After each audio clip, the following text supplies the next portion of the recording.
El estetoscopio, o también llamado fonendoscopio, es un aparato acústico utilizado para ver sonidos internos del cuerpo durante el examen físico. El examen que se va a dar por medio de este estetoscopio se va a llamar auscultación. Las partes más importantes que se debe de saber de un esteto son los auriculares. Cada uno va a llevar su propio oliva. Va a presentar también un tubo en forma de Y, una manguera, una campana y por último el diafragma con su propia membrana. Ahora, mencionamos los 4 focos de auscultación cardíaca y para esto tenemos una mnemotecnia bastante tierna. De hecho, Mi amor por ti, donde solamente menciona los 4 focos: el mitral, aórtico, pulmonar y tricúspide. Esto con la finalidad de que se pueda escuchar y valorar los sonidos normales y patológicos que pueda presentarse.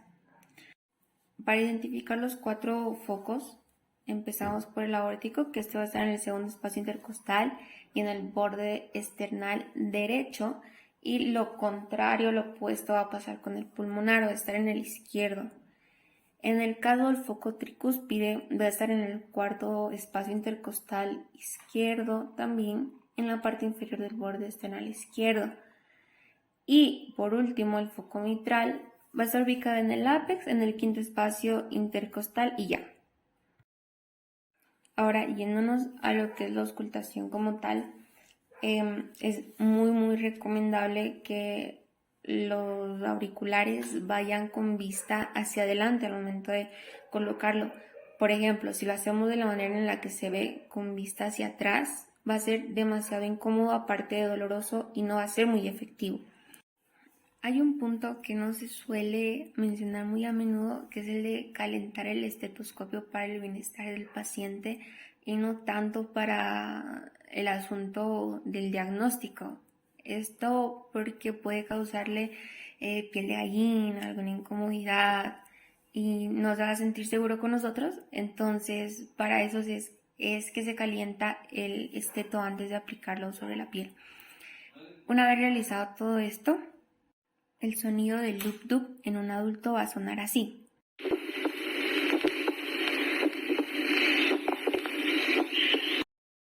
En el caso de un niño va a sonar de esta manera.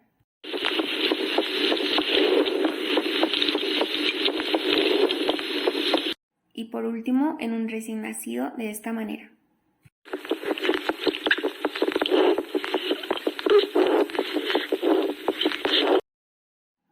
Entonces, una vez terminado esto, nos vamos hacia los focos cardíacos. Foco aórtico,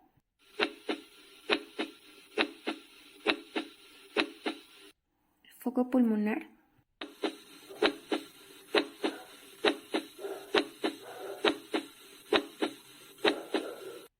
el tricúspide,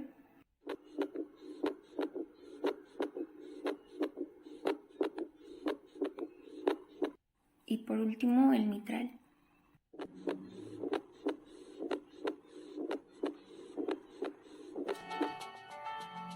La presión arterial es la fuerza de la sangre que se ejerce en contra de las paredes de las arterias. La toma de la presión arterial nos va a servir para el diagnóstico, la prevención y el control de la hipertensión. Entre los instrumentos que vamos a ocupar para la toma de presión arterial va a ser el estetoscopio y el tensiómetro. Y entre los métodos más comunes para la toma de presión arterial va a ser el método auscultatorio o auditivo. Entre las recomendaciones para una buena toma de presión arterial, como primer paso tenemos que preguntar al paciente si tomó cafeína, fumó o hizo ejercicio durante los 30 minutos antes de la toma de presión arterial. En caso de que el paciente esté alterado, tenemos que pedir calma, ya que esto puede aumentar la presión arterial. Una vez verificado todos estos pasos, tenemos que pedir al paciente que se siente y espere 3 minutos antes de la toma de presión arterial.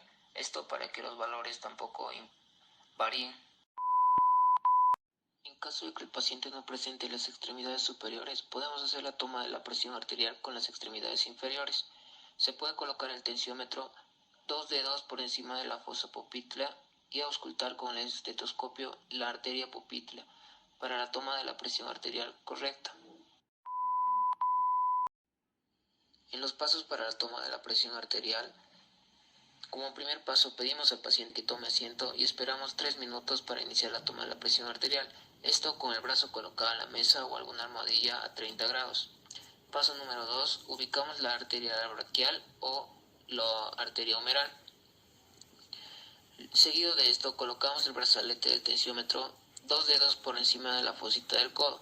Una vez colocado el brazalete, pasamos a colocar el estetoscopio donde ya ubicamos la arteria braquial o humeral.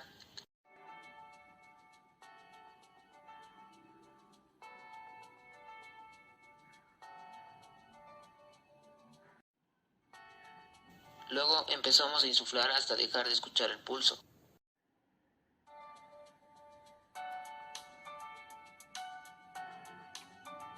Una vez hecho esto, empezamos a aumentar 10 milímetros de mercurio más y empezamos a dejar salir el aire de manera lenta. Cuando escuchemos el primer ruido será la presión sistólica. Esta presión sistólica se va a caracterizar por un ruido fuerte y cuando el latido se va a callar o se va a estabilizar, esa va a ser la presión diastólica.